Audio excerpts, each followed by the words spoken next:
This is CBC Windsor. Thanks for joining us. I'm Jennifer LaGrassa. Katerina is away. If you're looking at your phone or eating food while driving, you're considered distracted. CBC's Dawson Chen gets behind the wheel to find out how many local drivers aren't paying attention. Around 1 in 5 Windsor drivers are distracted behind the wheel. That's part of the findings of a newly released study by a University of Windsor professor. He spent months watching local driving behavior. Yeah, you're right. 1 in 5 drivers are distracted. But it's even more concerning considering the areas where we observed all of these distracted drivers.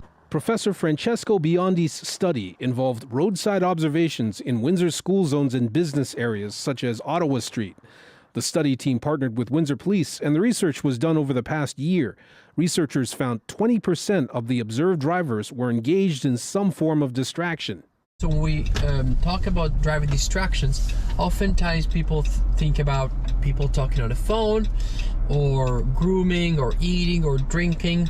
But there's a newer sort of cohort of distractions that involve vehicle technology. A touchscreen, a voice interaction systems. Now we have bigger and bigger touchscreens on vehicles. One of the study's more controversial findings was that drivers of larger vehicles were more likely to engage in risky or unlawful behavior. Biondi says the assumption that pickup trucks and SUVs are safer than other cars on the road is a dangerous misconception. When you drive a bigger car, you have a sense that if you end up in a crash, the occupants of your car and yourself are likely not the ones to suffer injuries. The study's findings are not surprising to Michael Stewart of CAA South Central Ontario.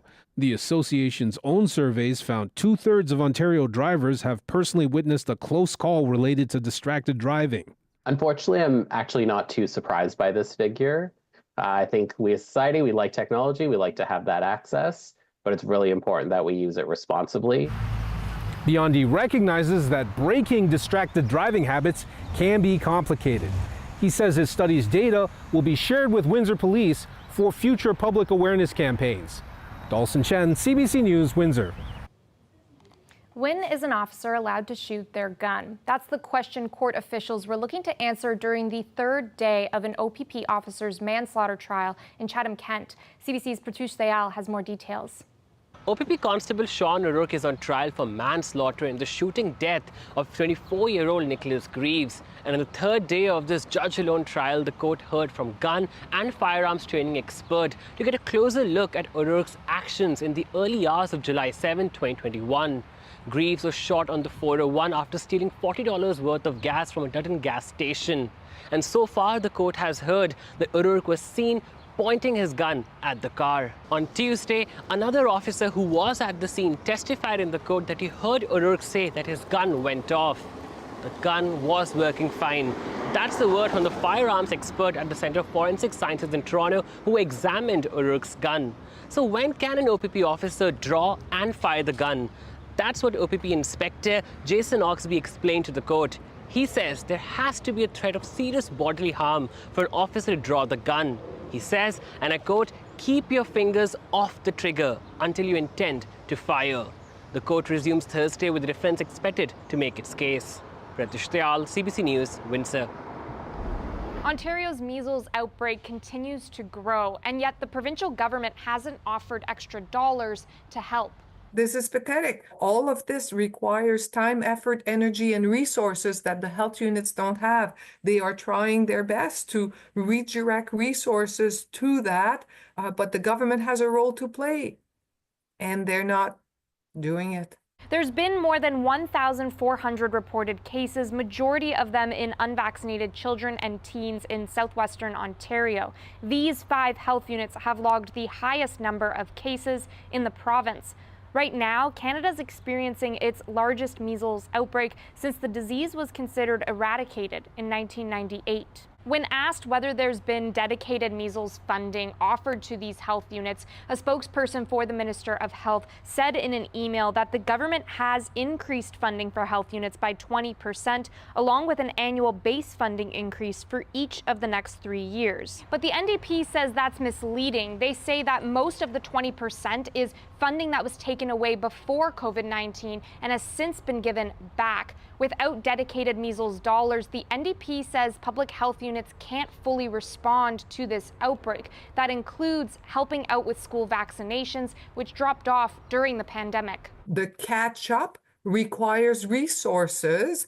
Every single public health unit, medical officer, health knows that they need extra resources in order to do the catch-up.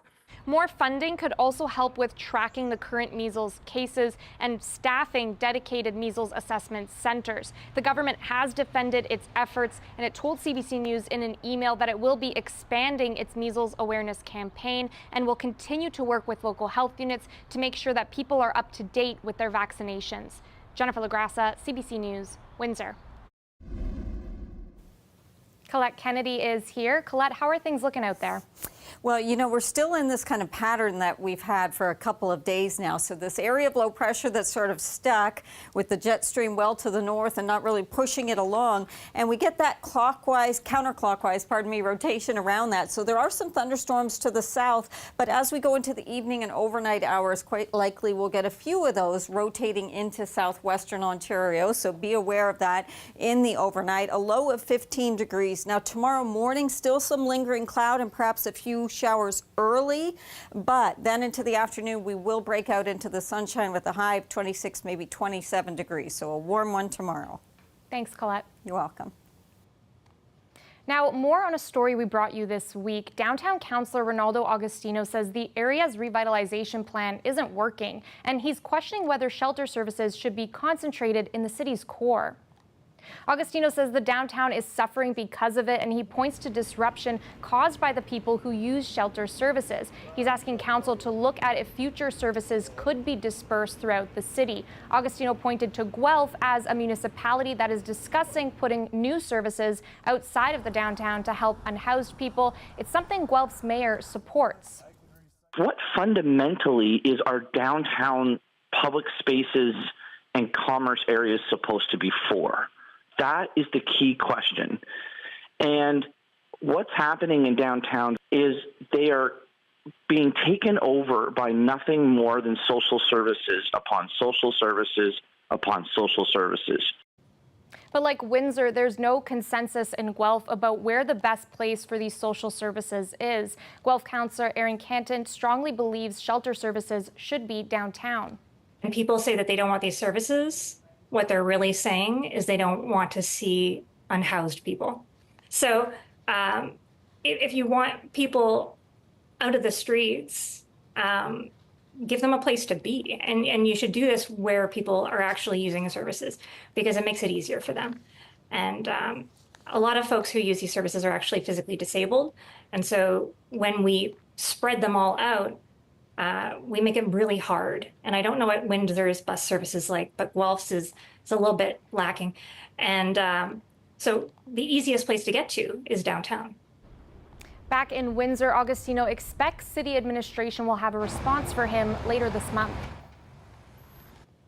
A Windsor automotive expert says the pause of Honda's multi-billion-dollar EV battery plant in Alliston is driven by a number of factors. He spoke with CBC Windsor morning host Amy Dodge.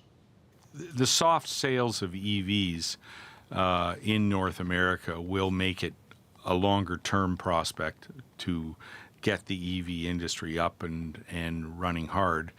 But I think it will come. I think it just has to be appreciated what a big technology shift this is. And it's a lot more than just, how you fuel your car. Fries says EVs will change the entire sector from manufacturing to the way your local mechanic works on your car. And because of that, he believes the shift to EVs could take longer than initially thought. As for Honda, the company says it will pause the plant for 2 years. All of this comes amid trade tensions and tariffs imposed by U.S. President Donald Trump. Ontario and Manitoba are the latest provinces to sign an agreement aimed at tearing down interprovincial trade barriers. It comes as a threat of Donald Trump's tariffs continue to put pressure on the Canadian economy. Queen's Park reporter Sean Jeffords has the story. Doug Ford and Wab Kinew pledging to pull down trade barriers between their provinces. The premiers are the latest to sign memorandums of understanding and promise to ease the flow of goods, services, and workers across Canada in the face of threats from south of the border. Like President Trump's tariffs, they divide us and hold back our economy. We can no longer afford to let this happen. With President Trump's tariffs taking direct aim at Canada, we need to do everything in our power to unleash our economy. The agreement aims to simplify worker credentialing, mutually recognize safety standards, and streamline direct-to-consumer alcohol sales between the provinces. In 2021, Ontario and Manitoba did about $19.5 billion in trade. Kinew says the agreement is about trust. When we're talking about health and safety, we're talking about making sure that people have the qualifications to get the job done right. There's that element of trust there too. We trust that somebody who gets a red seal in Ontario, somebody who gets a professional designation in Nova Scotia or New Brunswick, we trust that they're going to be able to do a great job if they come to Manitoba. This is the third interprovincial trade deal signed by Ontario in recent weeks. The province reached similar agreements with Nova Scotia and New Brunswick in April. Prime Minister Mark Carney says he'd like to have the trade barriers pulled down across the country by Canada Day. This Ontario opposition leader says he's happy the agreement has been signed, but he'd like to see the premiers working on another large-scale project. But I was deeply disappointed when the Premier had an opportunity to talk about a nation-building project that many people have been advocating for years, and that is a east-west clean energy corridor, specifically between Ontario and Manitoba. This economist says the agreement between Ontario and Manitoba sounds good in theory, but won't deliver the new trade many politicians suggest. Interprovincial trade for politicians is the gift that keeps on giving. There really are very, very few barriers to begin with. But the perception that these barriers are massive and that there's hundreds of millions of dollars to gain have led to all of this political theater, both federally and provincially, with kind of a flurry of announcements. The announcement comes as Ford's government is set to unveil its annual budget. The Premier's already announced a number of measures that will be in that spending plan aimed at fighting Trump's tariffs. Billions in spending, which appear set to drive the province's books into deficit. Sean Jeffords, CBC News, Toronto. As Donald Trump's trade war continues, a farmer in Ontario is hoping his innovative produce will help Canada become less reliant on the U.S. His lettuce is made entirely by machines, a process some think is the way of the future. Here's Lisa Shing. There's some major innovation happening at this greenhouse an hour north of Toronto. A family horse farm turned lettuce growers. Haven Greens says it's doing something few have done before, especially on this scale. We get to see the full life cycle, basically. From seeding to germination in these boxes, all the way to harvesting 10,000 pounds a day, everything is done by machines. We have sensors that measure temperature, light intensity, humidity levels, pressure levels. Everything within this greenhouse is automated. No one touches this crop. Not only that, the precise amount of water, light, nutrients, all decided by artificial intelligence. Canadians are looking a lot more closely at where our food comes from. We still rely a lot on the U.S. 90% of our leafy greens come from south of the border, so Wilmot says he hopes his operation will give Canadians another homegrown option. Did I see the trade war coming? No, I did not. But I was sick and tired of effectively old, slimy, smelly lettuce. That's super crunchy. The federal government and several provinces have invested millions into automating food production. It requires less labor and reduces greenhouse gas emissions with fewer trucks needed to haul produce across the continent. Some scientists say the expensive technology has to be made available to everyone. We have to keep small farmers also in mind because we don't want to, we want them to operate and thrive in this situation. There are other concerns about using AI in agriculture. we know now, right, the environmental costs in terms of data storage, the energy costs. At Haven Greens, Will Mott says he's using solar energy, recapturing emissions, aiming to be net zero in a couple of years, betting produce like his is the future of farming.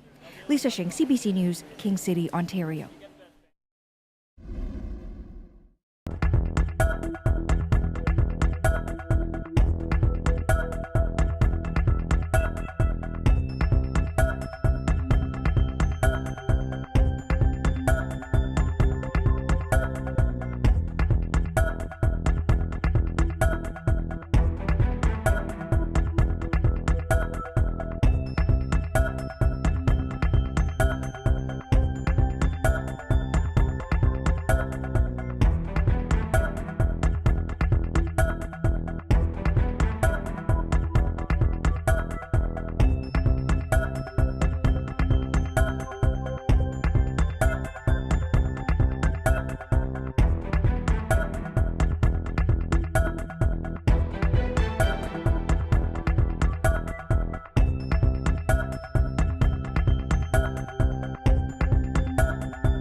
The freshly minted Liberal cabinet has held its inaugural meeting, and the first order of business was to deliver a tax cut, one that Prime Minister Carney says will lead to more than $800 in savings for two-income households.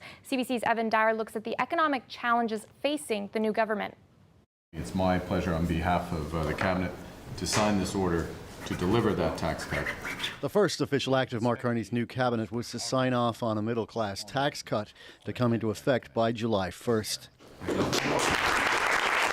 His new finance minister says the government expects other parties to back the measure. So this is a way for all parliamentarians to show up and say, yes, we support Canadians at a time where they need a break.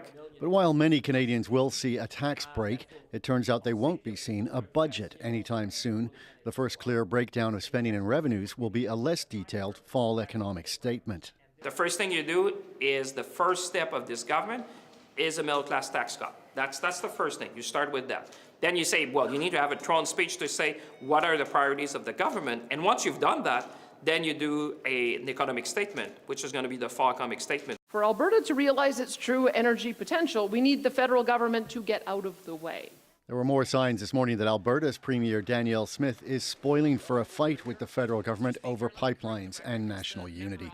I've let the new Prime Minister know in no uncertain terms that we need Team Canada to be on Team Alberta for once. We need guaranteed corridor and port access to tidewater off the Pacific, Arctic, and Atlantic coast. Like Poilievre yesterday, Smith took aim at the inclusion of anti-pipeline activist Stephen Guilbeault in the cabinet, although his new cabinet post, Culture, has nothing to do with energy or pipelines. And today, Guilbeault took the bait. As far as I know, there are no investors right now. There are no companies that are saying that they want to build an east-west pipeline. And as you know, these things are built by companies, not government. But the only minister from Saskatchewan said he was in cabinet with a different agenda. The whole premise is to make sure that all levels of government understand what frustrates our province. And I think the Prime Minister has a good handle on that. While Carney was elected mainly to handle the relationship with Washington, the relationship with the provinces, and especially with Alberta and Saskatchewan, looks likely to consume a lot of his attention. Evan Dyer, CBC News, Ottawa. If you're planning a trip to Hawaii, it might cost you more. State lawmakers have passed a first-of-its-kind bill that will tax tourists to help fund its environmental protection. Joanna Wagstaff looks at how the green fee works and what Canadians think about it. Would you pay more money as a tourist to protect the environment of the place you're visiting? Yeah, because it's, I'm visiting someone else's home and their environment. Yeah, I guess so, if I know that they are actually protecting the environment. I guess it just depends on what I can afford at the time. But whatever they have to increase it to keep it so it stays what it needs to be. Real question. Hawaii just passed a new climate tax on tourists. Here's how it works. Hawaii already has a tax on short-term accommodations like hotels, rentals, timeshares. Right now, it's just over 10%. With the new green fee, as they're calling it, that jumps to between 11 and 14%. And cruise ships are now included. The state expects to raise about $100 million a year. And that money is already set aside for climate change impacts, things like restoring coral reefs, replenishing eroded beach sand, prepping for hurricanes, and removing invasive species like the grasses that helped fuel the deadly Lahaina wildfires in 2023. Vital projects for the environment and for Hawaii's economy. After all, tourists come for the natural beauty. Here's the problem. Hawaii actually needs more like $560 million per year to adapt to the impacts of climate change. But it's a start, and it's a big deal. This is the first U.S. state to implement this kind of tax. Other countries like Greece, the Philippines, and Bali already have similar fees, and more are considering it. So would you pay more to help protect the place you're visiting? We also need to do more to protect our own place, and instead of charging people more, we could also just enforce things better. Yeah, because you're visiting their place, their home, so why would you treat it poorly? That's CBC News meteorologist Joanna Wagstaff in Vancouver. How Canadian. In a viral video posted by a local Enbridge branch, employees escorted a family of geese out of their Chatham office. Enbridge says it's a yearly occurrence. A Canada goose lays its eggs in the company's open-air courtyard. By the only way out is going through the office. Employees led the goslings out the front door. The video has been viewed more than 150,000 times. A very cute video there. Your full weather forecast is coming up. Stay tuned.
Colette Kennedy is back. Colette, we heard from a former Windsor colleague today who now actually works up north for CBC in Iqaluit, and he says they're under a blizzard warning. It's so hard to digest that, right? And here we complain, you know, when the temperature dips a little bit and it's a bit cool in the spring. But yes, if he's up there till July, he'll actually, you know, get to experience some more summer-like weather. But yes, those kinds of extremes we see. And speaking of extremes or active weather, we have that risk tomorrow later in the day. So quite late in the evening and into the overnight on Thursday. So this isn't associated with the few thunderstorms that are circling around the area this evening. So it's basically a moderate risk. And some of the hazards we could see would be some damaging winds, some larger hail, and some downpours, localized, but still isolated tornado not out of the question. But you can see it just kind of clips southwestern Ontario, and the enhanced risk is going to be back further to the west, stateside. Current temperatures, you know, we were in the teens there, but once we could get those clouds kind of breaking up and the sun in, yes, then you start reaching your daytime highs later in the day, like around 5 or so, and some humidity in there as well. So we're at 25, but it feels like 30 degrees. All right, there's a few of these pockets of thunderstorms I mentioned. So we're still into the evening hours. We have that risk. They will continue to diminish, but they're in the region, not expected to be severe. You always have to be concerned when there's lightning and be aware of that. But it's really once we get to this cold front that's going to be coming. So for tonight, it's just this sort of bubbling and then dying out early tomorrow morning. A little bit of a resurgence, so we could have a few sprinkles quite early in the day, and then we get into sun and quite pleasant, quite hot, however, and the humidity going up. And then here comes the line of storms along that cold front. This is where I'm more concerned. We could be having some severe weather. And the timeline right now looks like that would be from about 11 p.m. past midnight. And this is 2 a.m. It's well past us. So maybe say 10 p.m. Just be alert. Friday will break back into some sunshine, but we begin to see some changeovers as we get into the weekend with some of these storms. It's somewhat localized, but you can see a general 20 to 30 millimeters of rain coming through with that line. Overnight tonight, very mild, 13 degrees for our overnight low. There we go, 26, feeling again like 30 tomorrow. Friday, 29, feeling like we're in the low to mid 30s, and then into the holiday weekend. There's that slightly cooler air that moves in. Very comfortable though. Thanks, Colette. You're welcome. And thanks everyone for watching. Have a good rest of the evening. Good night.